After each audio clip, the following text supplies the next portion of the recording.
Hyderabad Maha News కార్యాలయంపై BRS కార్యకర్తలు దాడి చేయడాన్ని కడప జిల్లా పట్టణ జర్నలిస్టు సంఘాలు తీవ్రంగా ఖండించారు. ఈ సందర్భంగా వీరు ర్యాలీగా వెళ్లి స్థానిక అర్బన్ పోలీస్ స్టేషన్ లో ఫిర్యాదు చేశారు.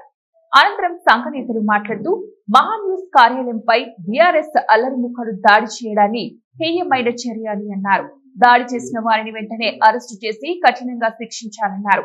భవిష్యత్తులో జర్నలిస్టులపై కార్యాలయాలపై దాడులు జరగకుండా కఠినంగా శిక్షించాలని కేంద్ర రాష్ట్ర ప్రభుత్వాలను కూడా డిమాండ్ చేశారు. ఈ కార్యక్రమంలో జర్నలిస్టు సంఘ నేతలు భూమిరెడ్డి వెంకటేష్, సుదర్శన్ రెడ్డి, జానీ సుందరం, అనుమల వెంకటేశ్వర్లు, సుబ్బారావు, ఇతర ప్రింట్ ఎలక్ట్రానిక్ మీడియా జర్నలిస్టులు పాల్గొన్నారు. టీఆర్ఎస్ కార్యకర్తలు అల్లరి మూకలు వారిని వెంటనే అరెస్ట్ చేయాలని జర్నలిస్టులుగా మేము ఖండిస్తున్నాము. ఇటువంటి సంఘటనలో మరలా పునరావృతం కాకుండా కేంద్ర రాష్ట్ర ప్రభుత్వాలు కఠినమైన చర్యలు తీసుకోవాలా, కఠినమైన శిక్షలు వేయాలని ఈ సందర్భంగా ఉన్నప్పటికీ ప్రభుత్వాలు ఎటువంటి చర్య తీసుకోవడం లేదు. ఈ మధ్యకాలంలో సుప్రీంకోర్టు కూడా తీర్పు ఇచ్చింది. జర్నలిస్టు పైన ఏ ఒక్కపైన దాడి చేసినా కూడా వారికి కఠిన శిక్ష, జరిమానా, జైలు శిక్ష అని చెప్పింది. కానీ ఇంతవరకు ఎక్కడైనా అమలు చేయడం లేదు.